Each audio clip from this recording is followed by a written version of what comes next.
Welcome. Sarah, it's beautiful to see you. Madeline, Lisa, Kylie, Naomi. Hi. I'm so glad you all are here. This is the second to last online yin class I'll be offering. So at the end of May, we'll be closing this out and moving on to the next impermanent state, whatever that brings. So I'm really glad to have the opportunity to offer these practices in this domain for now and in another field later. We will be using a prop today. So before we begin the practice, I recommend I use this big beefy pillow as a bolster. And if you don't have a nice thick pillow, you can just take a blanket, and you don't need too much girth, but we'll just roll it enough so it's about as long as the length of your spine. Okay? And then you'll just move that to the side for now. And we'll attend to that later. But first we'll just arrive. And so there's a really inward practice that Yin offers that necessitates this visiting of the inner altar daily. And really it's about taking an interest in the inner life. So everybody has an inner life. We all have that inner radiance and kind of more intimate contemplation. But this is more about refining our relationship to the inner life. So it's a time to pause, to come back to the belly, come back to softness whenever we harden around fear. And what's particularly pertinent now is a collective fear that's really just being highlighted, but always existed in the undercurrent. So the fear of the impermanence of life and the absolute neglect for the acknowledgement of death in our culture. And as practitioners, we train in death daily. There's always been a possibility that this could occur. Right? Pandemic has existed before, and natural law says it will probably emerge again. And so there's that possibility that's always existed. And if we're really training the inner methods, it's not so much about coping with what we're being exposed to, but about having a level of insight that's aware that death and loss and sweeping change is imminent. So there's an absolute expectation that things as they were yesterday, the very ground that we stand upon now, that will be shifting. And so in a way, the nature of reality is kind of like the consistency of sand. It's ever sifting. And so we practice by saying goodbye. Every day is like a little death of past circumstance. And the texture towards that is of appreciation, the attitude of impermanence and just a sheer gratitude for having experienced life as it unfolds. We get to be the conscious observers.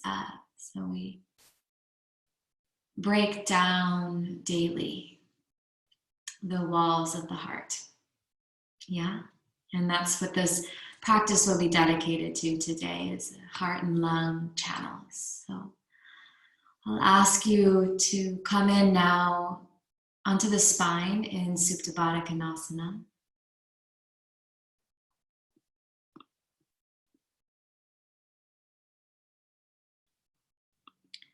And so the soles of the feet will come together, knees wide, and for the yin architecture of this shape, it's suggested that the heels come out wider than normative from the pubic bone.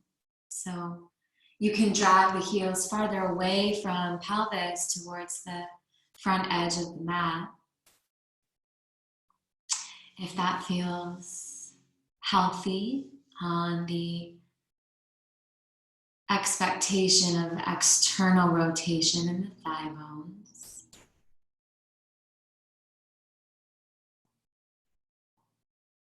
And I know there's a lot of frenetic energy today. There's quite a lot of liveliness in some of you today. So I'll ask that you bring your hands to low belly.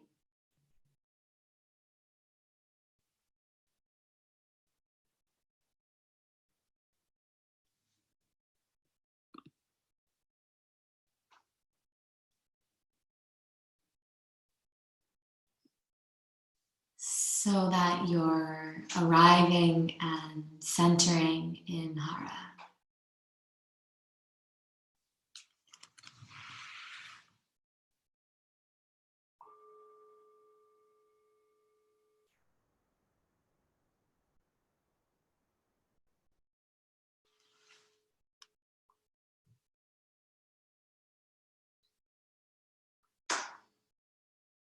That ring of the bell is like the tone of entering the inner cathedral.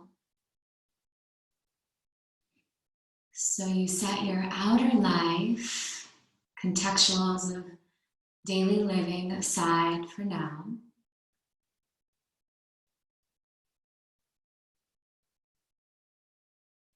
And you just start to walk through that ancient corridor.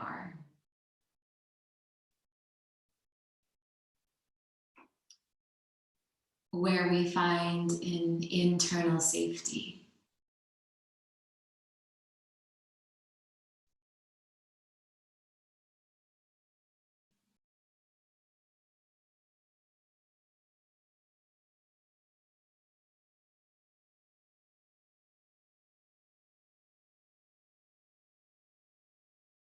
And so it's a 3-step process of meeting yourself at the altar of the sacred here. The first is to pause. So just halting the continuous momentum of life as it accumulates chaos. The tasks of daily living, the activities of a more yang-centric state. You just press the pause button.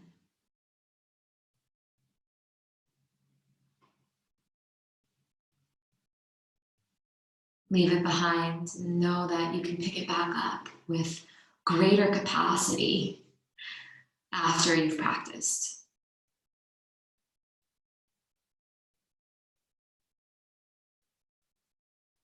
And then the second step, once you've paused, is to soften.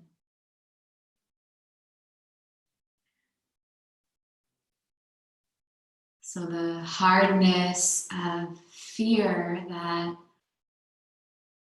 even in minute ways can build.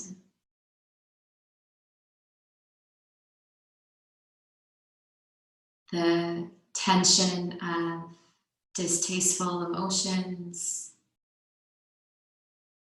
the angst of wanting things to be quite different than they are right now. We just soften the constrictions that occur. So we let the present moment start to seep in with a wider acceptance to really host what's here now.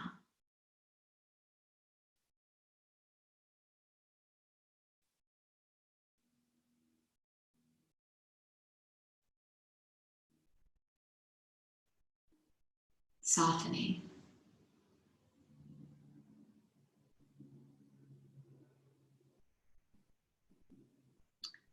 And then the third step, so we've paused and we've softened. And then lastly, as we're arriving, we connect to Hara in a more impactful manner. So this is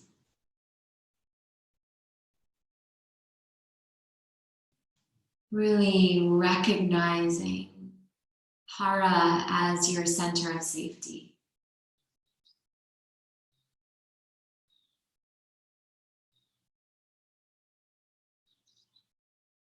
And it's almost as if the inner mantra of the low belly hums.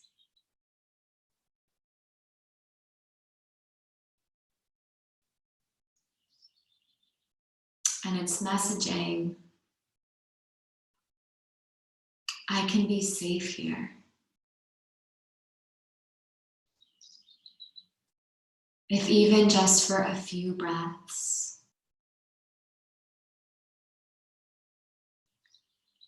No matter the conditions.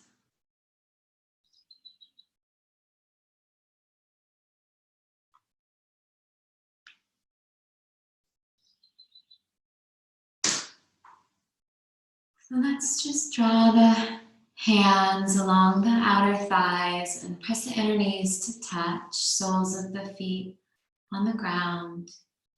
And just settle here in neutral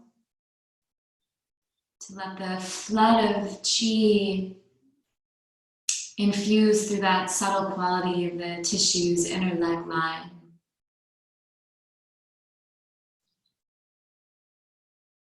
So we've established Hara, and we'll use it to fuel the kind of unfolding thematics of the rest of the practice, which will largely be based on heart and lungs. Because the ease at Hara, that's our baseline. We don't have to effort or build Hara. It's always there. But then we can choose to cultivate different attitudes or traits. As practitioners, we have to develop qualities of the heart-mind.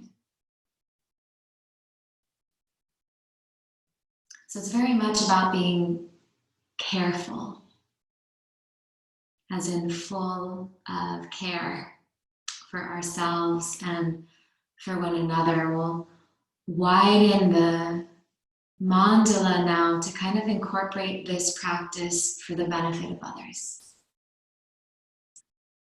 So if you could come up to seated, and we'll find the same experience with the inner legs in Baddha Konasana, bound angle. Okay.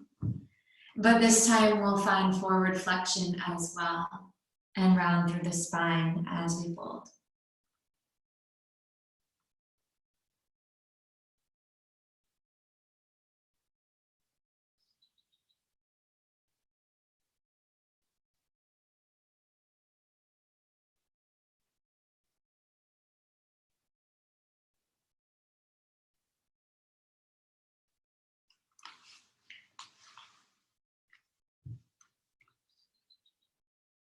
And let this be very much about the rolling open of the backs of the shoulders and the softening at the base of the skull. So the head might be supported Or if not, the cervical spine is in line with that same arcing curvature of the rest of the spine.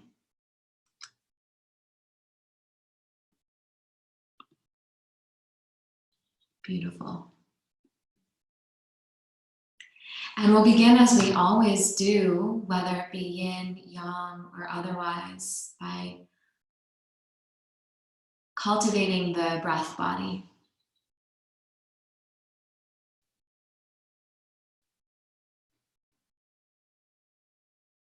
So in this inner pranic practice, this pranic cultivation, will be strengthening lungs and bronchials.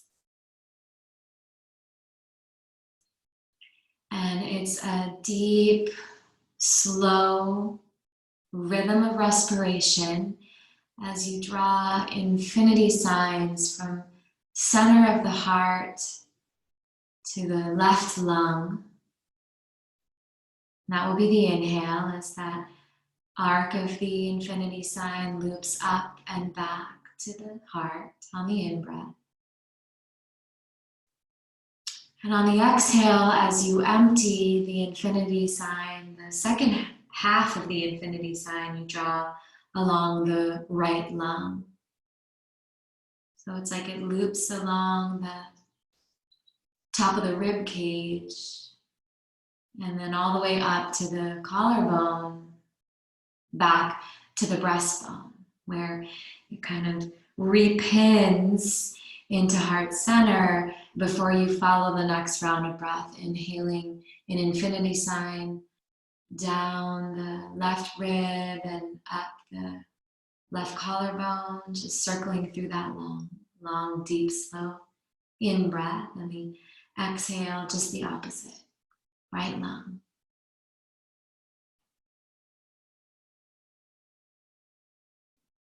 And just 3 more rounds of breath like this.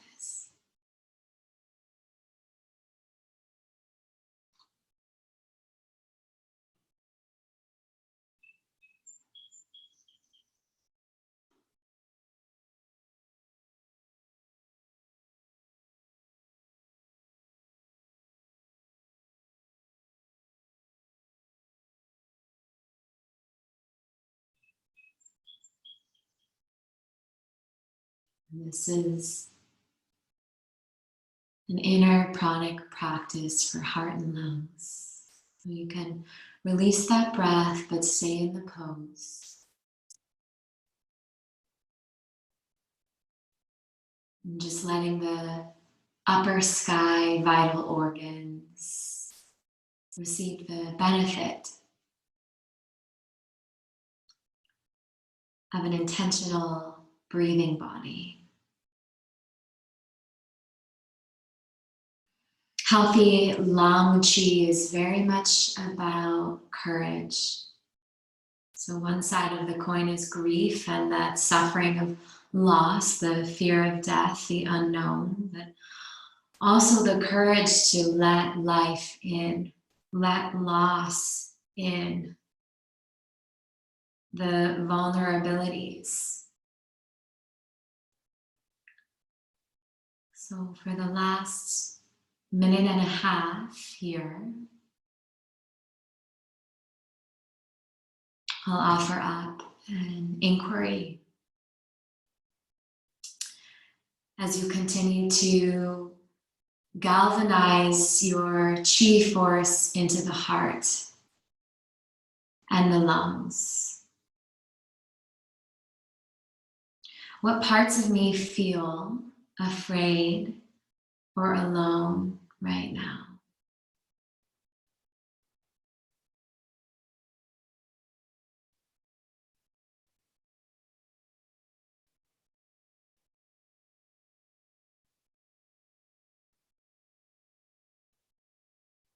And I'm almost seeing these parts one by one as they raise their hand in courage, just letting the inner mother know that there's a part that needs some attending to.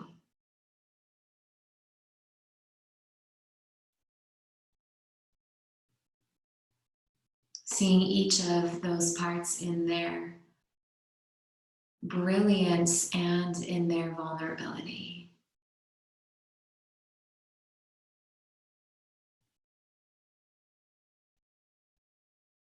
Any parts that feel afraid or alone.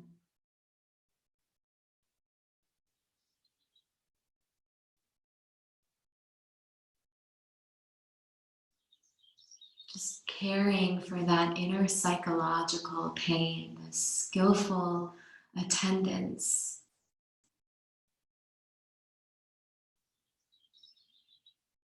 And just let them all crawl back into this ever widening heart. So we open the heart, but soften the belly.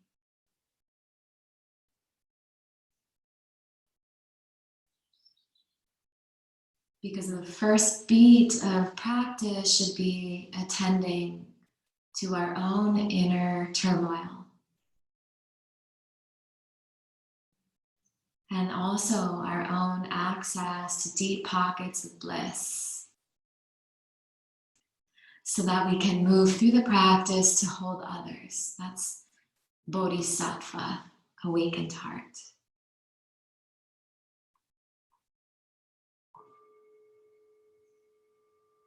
So we'll use an inhale to come up. We'll just straighten the legs and rest on the hands for a moment, close the eyes, and again, just a brief observation as to the quality of prana flooding through the tissues that have just been taxed.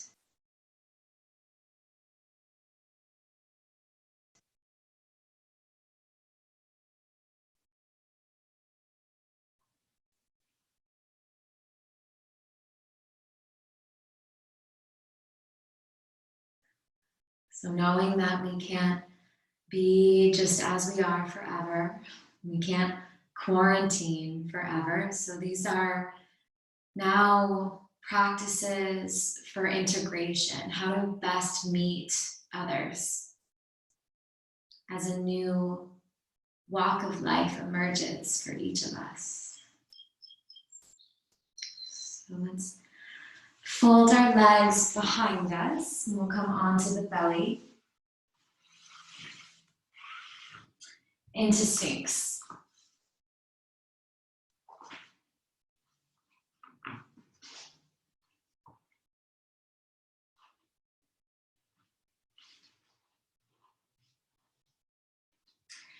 And before you settle in, just a little adjustment to the architecture, you'll tuck the toes under and press the tip of the big toe down into the mat and then the base of the big toe away, so that you're really lengthening the back of the leg line. So the kneecaps will lift up and off the ground, but the pubic bone presses down.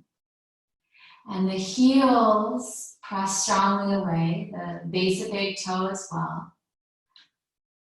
And then just really subtle internal rotation of the thighs. So the skin of the front of the thighs roll towards one another as you press through the base of the big toe.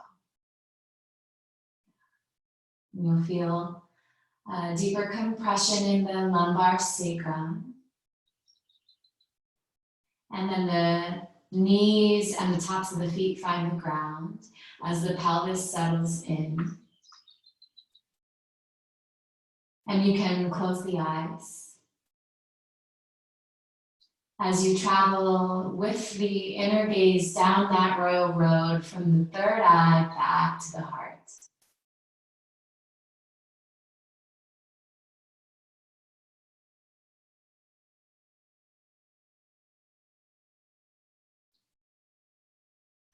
So as I said, the Hara is innate.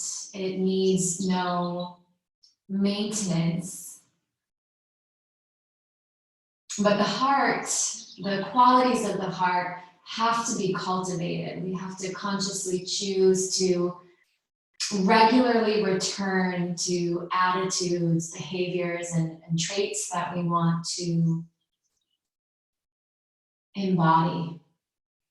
That's the practice. So an inner method now to cultivate kind of that inner knowing of our interdependence, our vibrant connection to one another.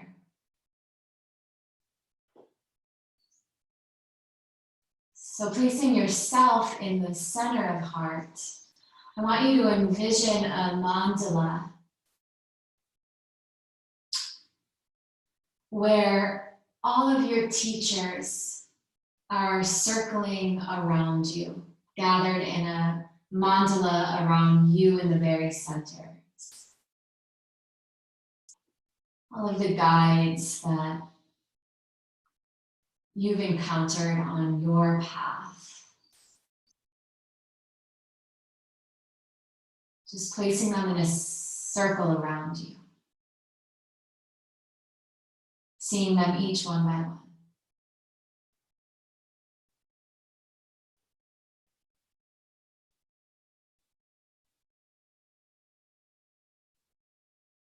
And as each teacher, could be a friend, sibling, parent, a guide, a mentor, as they enter the circle, they also kind of imbibe you with a little bit of their own unique radiance. So you just bake that texture of their own personality, their own insight. It becomes almost like a radiative force inwards to the center.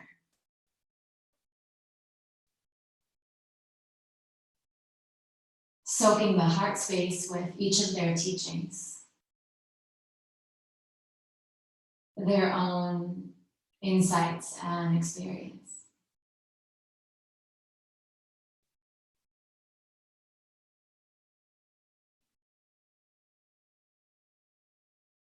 And then imagining that there's an outer mandala of their teachers in a circle all around them. And just feeling into the lineage of past guides that have influenced your current guides, and the inner light and radiance and the compassionate hearts that shine down through them.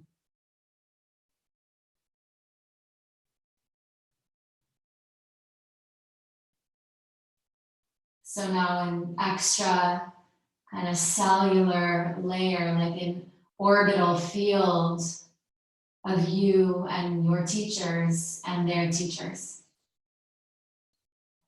And just feeling like this golden brilliance.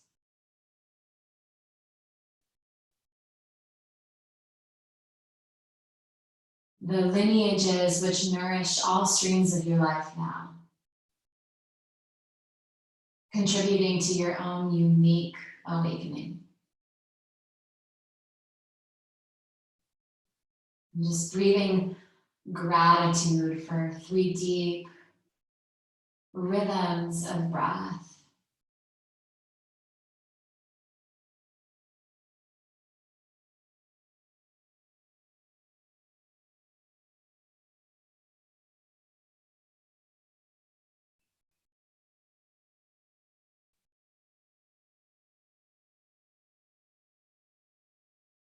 And then you can drop the forehead down and let the hands rest by the side as you come to neutral spine.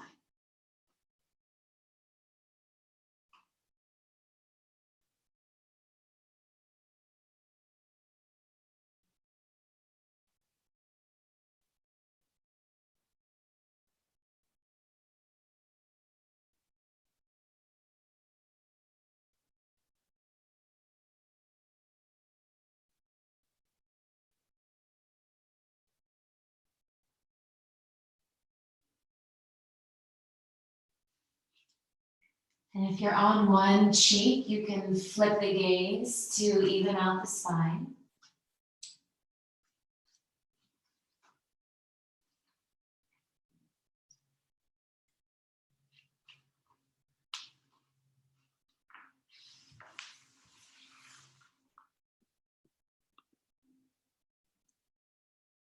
Beautiful.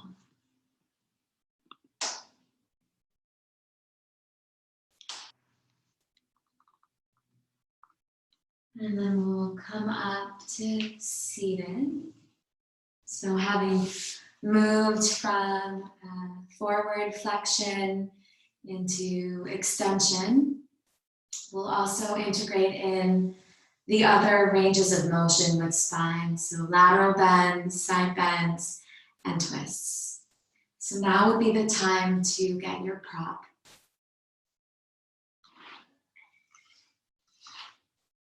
And you'll bring either bolster or blanket. Maybe you have a pillow and you want a little bit of extra firmness and height. So you could do pillow, blanket, stack. And we'll just drop the knees over to the right, and the prop will be tucked into the right side of the hip and thigh. Okay. I'm not specific about the shape of the legs here. It's just an informal dropping of knees to the right. Some of you might choose a more traditional pinwheel shape with the sole of the right foot on top of the left thigh and the left heel behind you towards the sit bone. So I'll call this pinwheel, and we'll return to this in the legs. But now we're going to take the side flexion. So it's the right length of waistline that travels really quite luxuriously along the length of the prop. And the left hand will come up and over.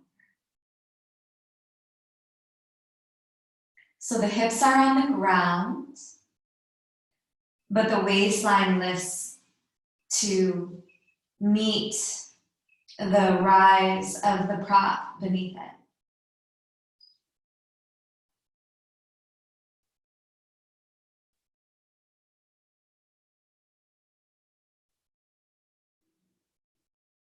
And I'll speak less here and just allow you to settle in.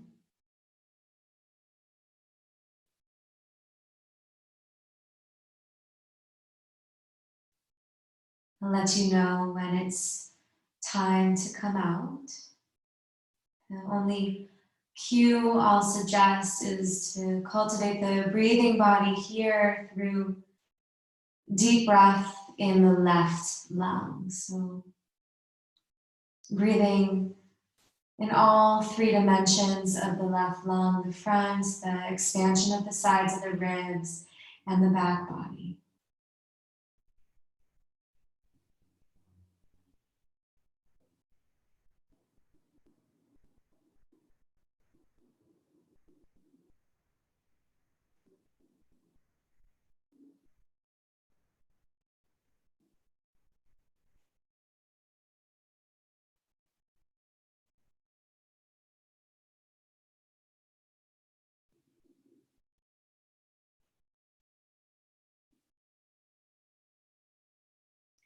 And of course, if the left hand tires up and overhead, you can always place the palm just directly in front of the heart. So that the hand meets the ground.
We'll start to come up by placing the left hand in front of the heart, right hand behind you, and lift the torso enough just to move into a twist. So the belly will slide towards the prop as you lay the chest down and you bring either cheek to the ground or to the prop. And I'd suggest cactus elbows to let the top of the lungs drape forward towards the shoulder heads.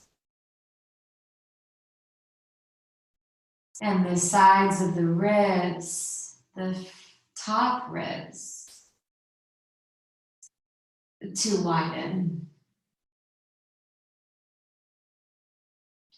I'm just feeling which orientation of the skull feels most supportive to the spine.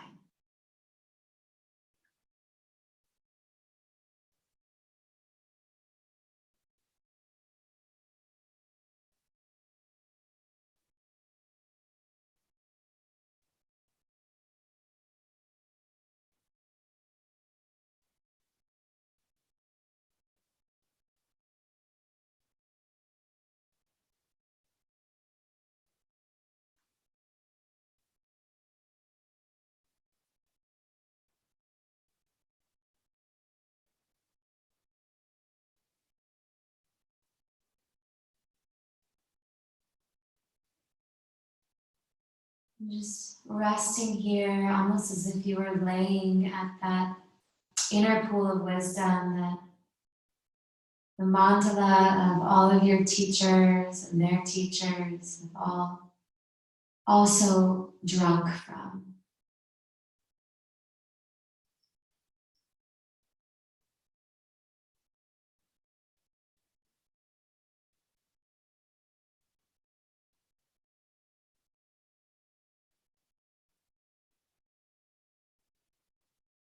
So that you're just supported and encircled by the wisdom teachings that have shown up so strongly in your life.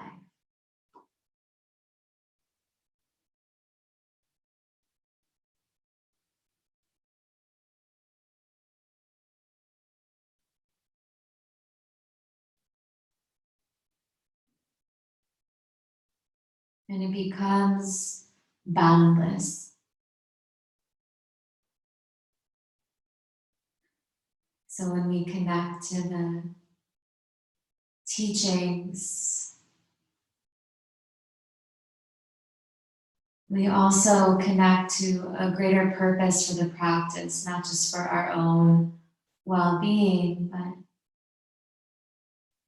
as I said, careful, deliberate practice, careful, just full of care for our own ease, yes, but really so that we might help others hold their fear.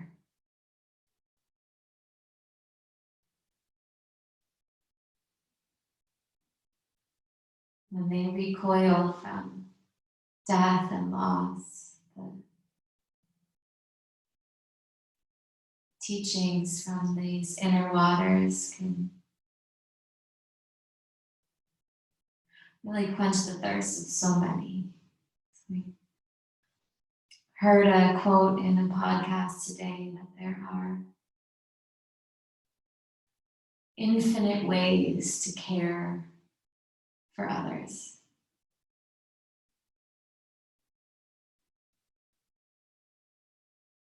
Are we doing enough?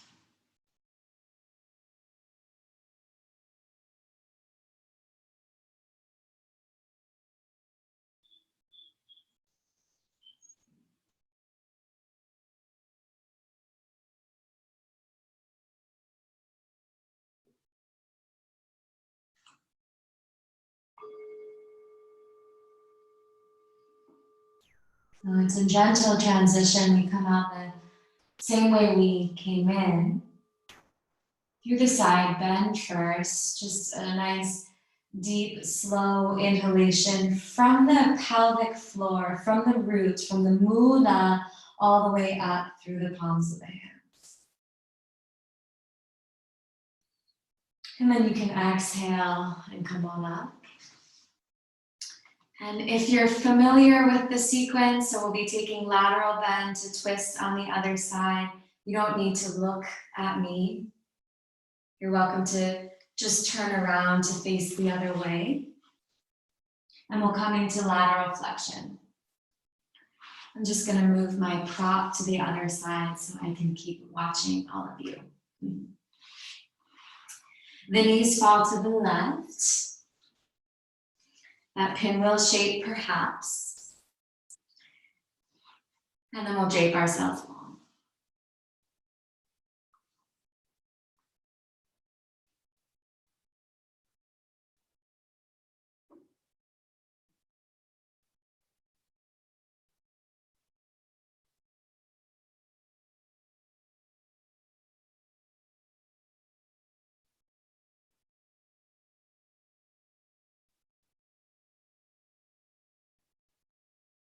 And it's a threading of breath along the inner walls of the right lung. From the base of the ribs all the way to the collarbone.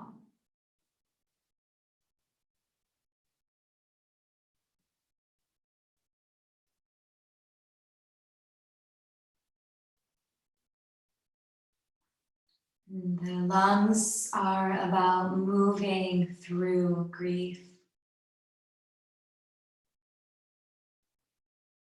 So we take in with each inhalation the immediacy of what's arising now.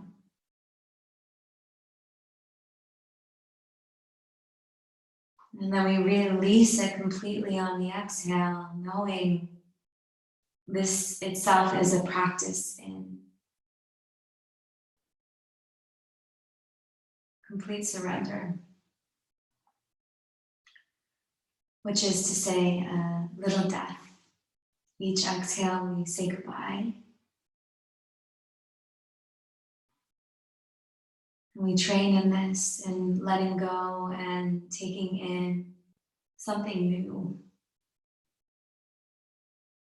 Each time I get off the phone with my parents, saying goodbye.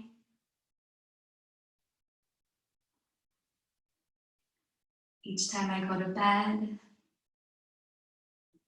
saying goodbye. Gratitude practice, right? I love what's here now and it will shift. It will go away. And I'm ready for whatever's next. 3 more breaths here.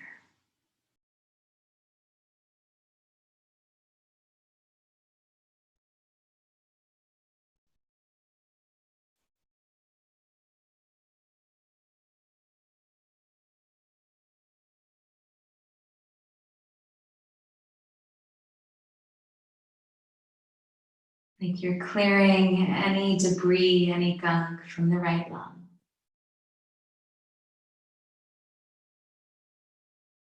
Letting an easeful transition, taking in courage, whatever's ahead. We'll inhale and come up just about halfway with the torso as you frame the prop and slide the belly towards the pillow, coming into your twist.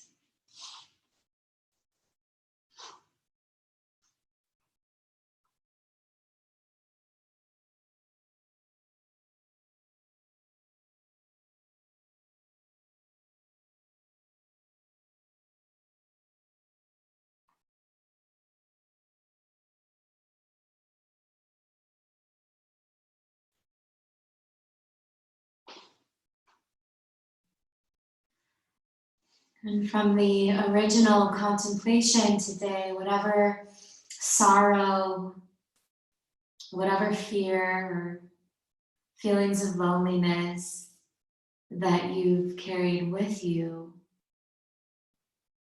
you can use this shape almost like a great hug around the inner body, just allowing a very soft inner maternal glow,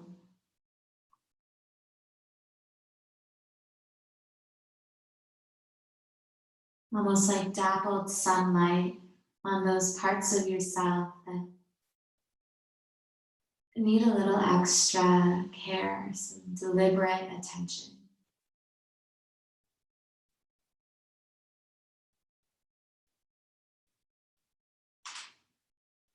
And so it's heart breaths for those parts.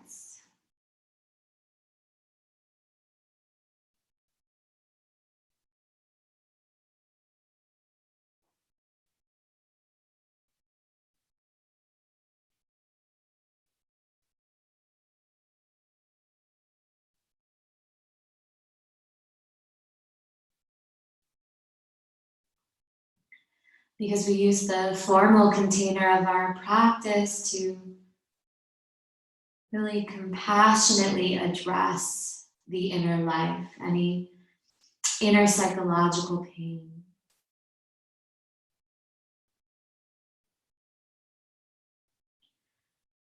So we emerge after the practice more refined in our ability to support others who surely have their own lessons in longing. So we practice for them.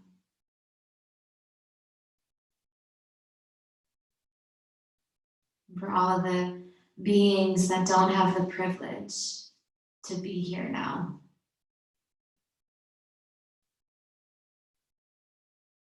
Those who are just exhausted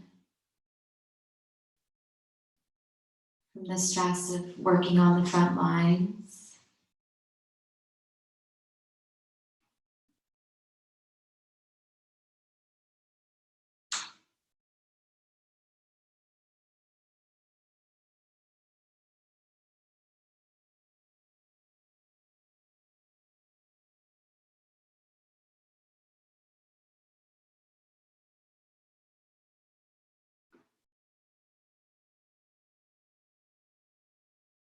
Start to come out. So it's that side bend along the length of left waistline.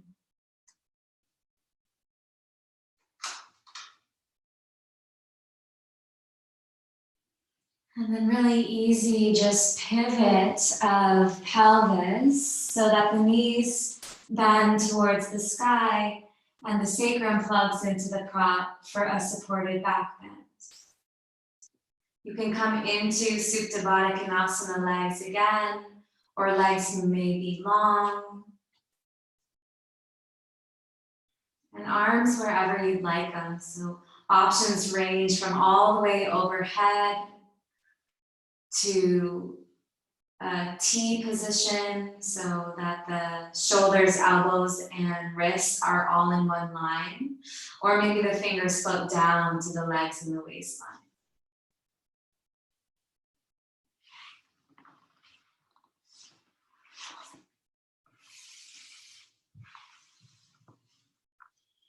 Beautiful.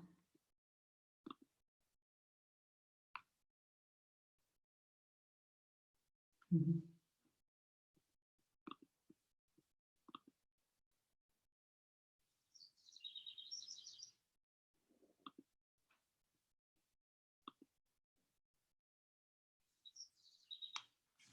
So again, the heart practice is about the cultivation of certain attitudes we'd like to invest in so that they become a living, breathing part of our cellular structure. Revisit them in practice, and then they meet us in daily life.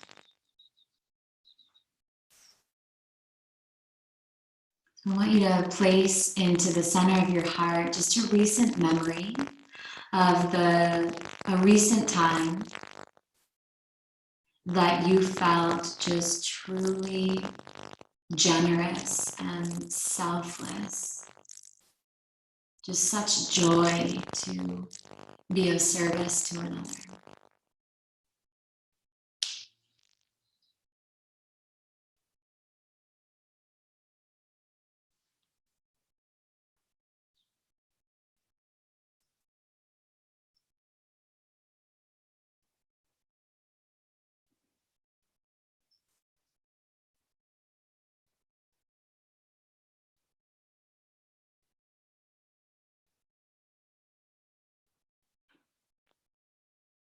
Just recalling that moment when you really felt true empathy and just exuding a kindness, the patience that you demonstrated. Just savoring the feeling tones of that.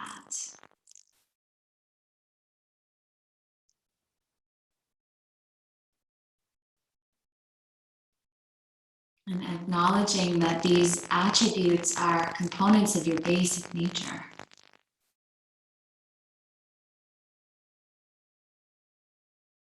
So here we're just taking a few more moments to draw some delight in feeling good about yourself. The dignity of your own kindness.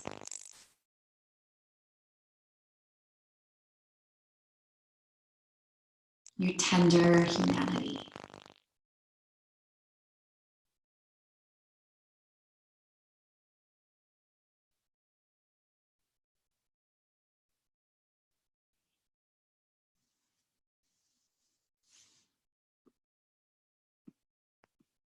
The bodhisattva, the awakened heart, that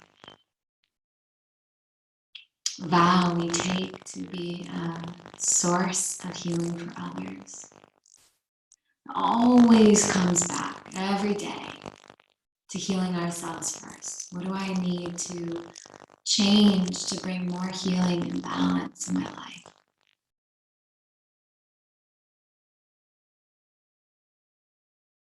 Can I cultivate this generous compassion that I've visited in pockets of my life when I've been equipped? Can I make this a general feeling tone?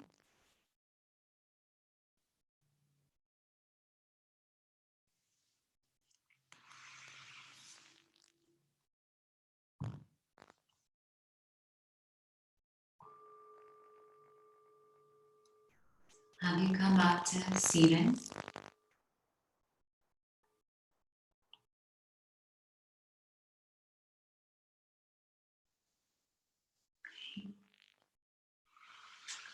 We'll take a wide-legged straddle. So we'll feed the kidney channel, which influences the general vitality of the whole system. We're really nourishing heart and lungs today. Take a moment to visit the water element, coming to forward flexion here. So the spine moves towards the belly moves towards the ground. And we create a tension on the tissues of the inner leg line, because this is the connective fascial matrix which houses the flow of energy through the tissues to the organs.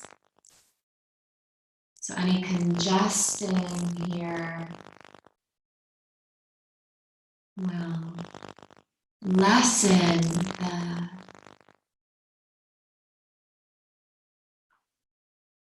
easeful flow of the chi body, distributing resources back.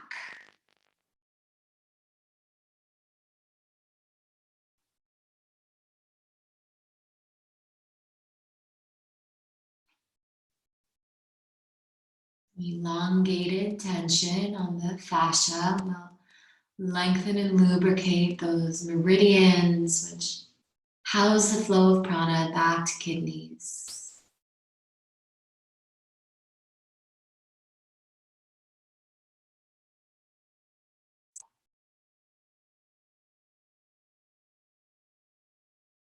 Knowing the heart and the lungs are fed very much by the lubrication of that creative force.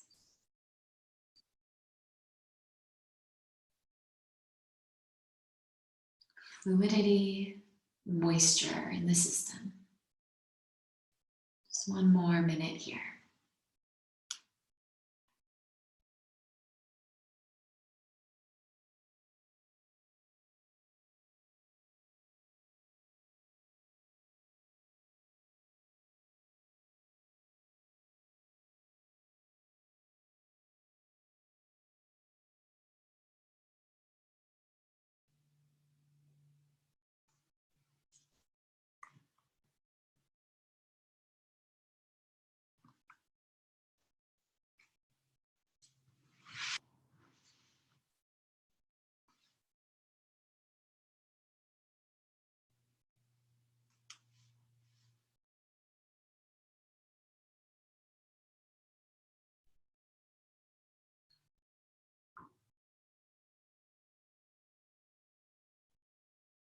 Three more breaths.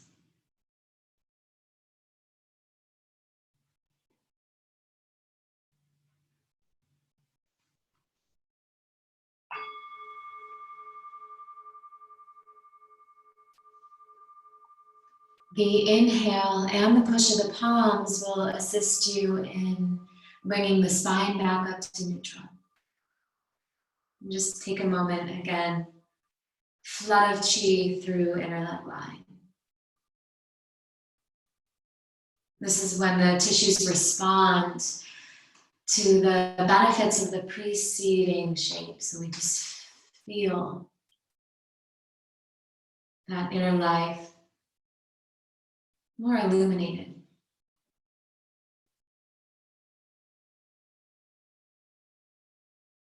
Legs more alive, and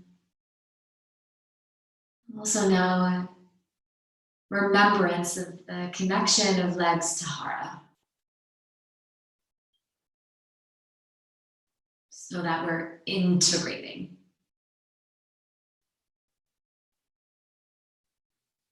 And then as I foreshadowed, we're coming back into pinwheel legs. We work the kidney channel, the yin channel of the water element. Now we'll work the urinary bladder line, which is the water element yang channel through the outer hips. So sole of the right foot to the top of the left thigh.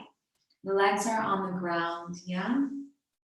So we've got both knees bent, falling over to the right.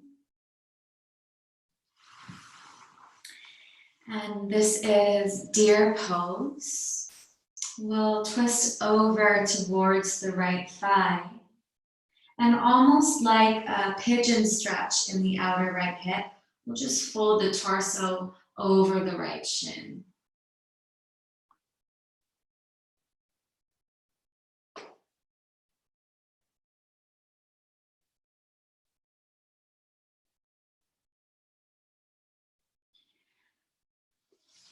And you might feel an immediate opening of piriformis as you settle into the compressive forces on the outer glute.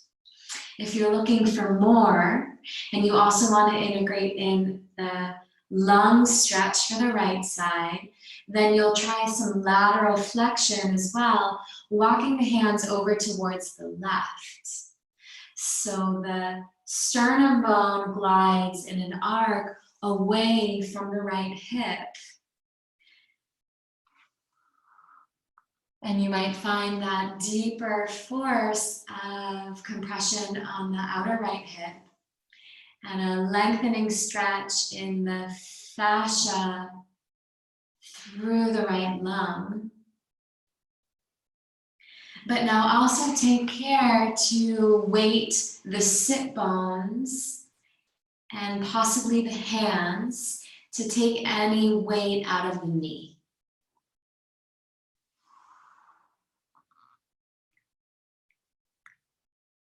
So you might actually press into the hands and draw the hips back. So it's like you're pushing away from the hands as the pelvis pulls back. And then the weight's on that right sit bone and the glute and thigh. And pressure is alleviated from the knee and the patella. Okay, just 3 more breaths here.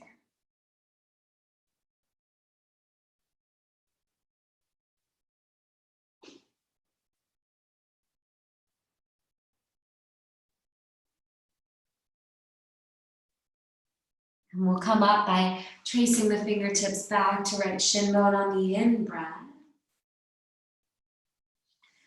Keep the right leg as it is and just scoop the left thigh on top for Ardha Matsyendrasana, seated twist over towards the left. And you'll see here, I like to actually hug the left knee in towards the sternum.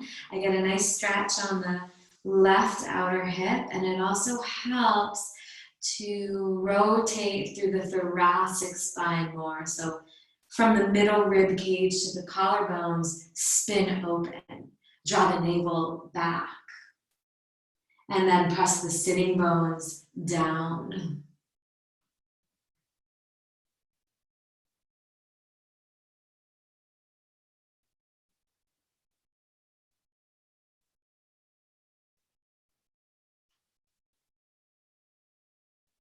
Kylie requested twists today, so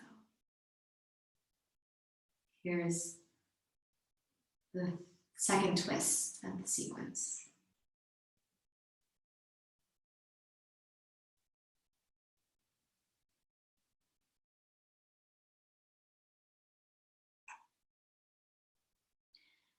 And it's not about a forceful rotation like you're twerking along the axis of the spine. It's a really gentle unraveling, like a maypole, just streams or rivulets all the way along the whole vertebral channel through the crown. 3 breaths.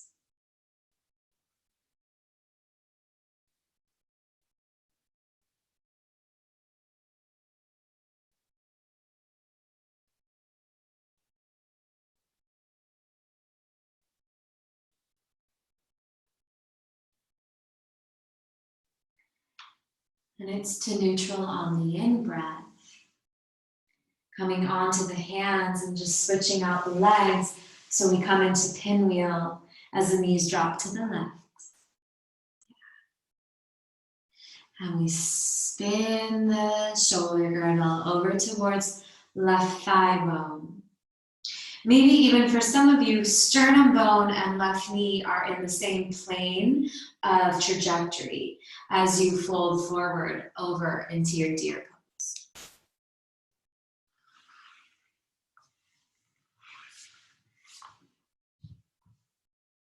We'll do 2 minutes here, just as we did on the other side.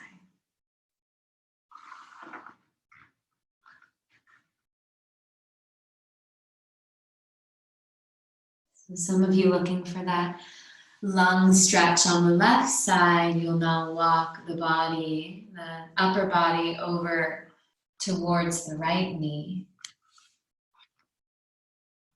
And you'll find that creates a little bit of deeper compression on the outer left hip.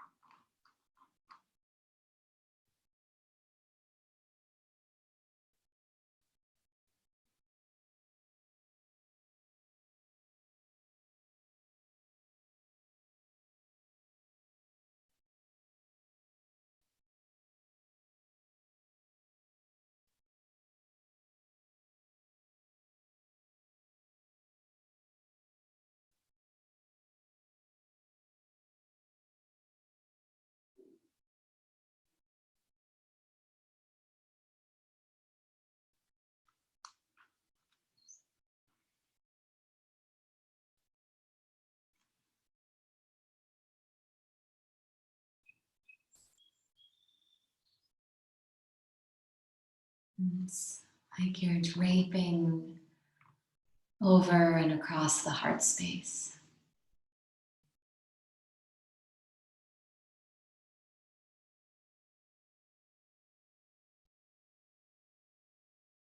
And you're hosting in this golden wisdom wave, this perfect inner self that knows how to host whatever is here.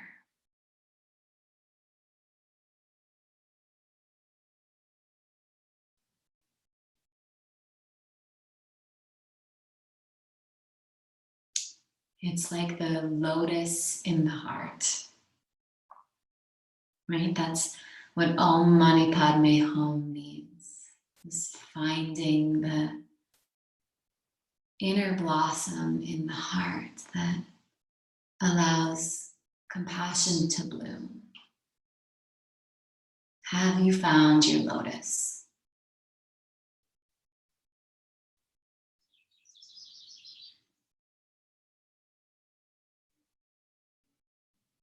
And coming up on an in-breath.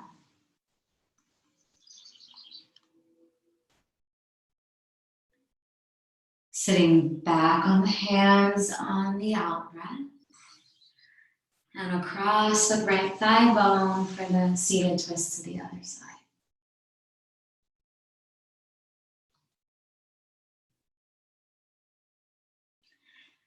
And this is really, the seated twist is such a regal shape. It's really suggested that you draw back with the back body. So rather than pulling forward in eagerness, it's this regal drawing back and then lifting up. So base of the skull draws back and up. Spine leans back like you're nestling into your throne as you spin the collarbones open and widen through the heart back to the lotus lands.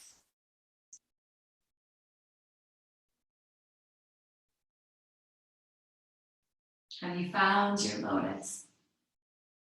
What brings you joy and connection? Joy, that mudita, that selfless joy for others, wishing them well. The boundlessness, when ego dissolves and we spread empathy through all different layers of our being. And then also connection. Do you feel part of your lineage? Appreciation for your teachers, your guides, your tribe.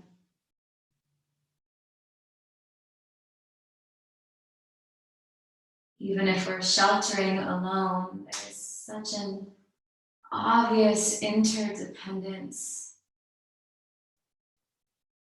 Such a peculiar pack animal we are. 3 breaths here. Just watering the lotus, yeah, daily. Joy and connection, center of the heart.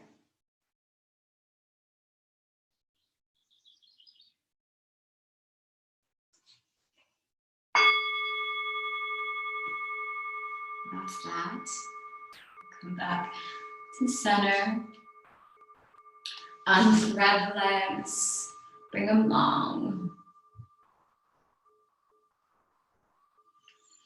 Relax back onto the hands and just feel.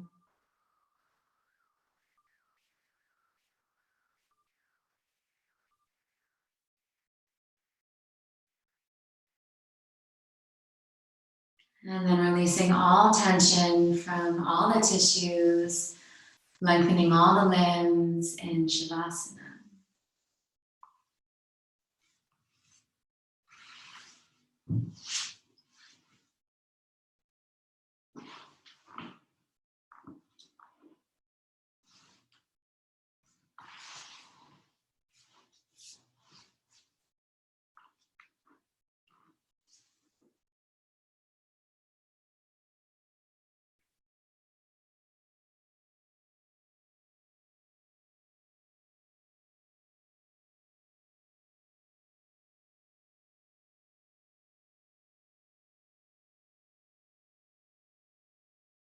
Just resting quietly for a while.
Coming back to the center of that mandala and all the teachers and your teachers around you.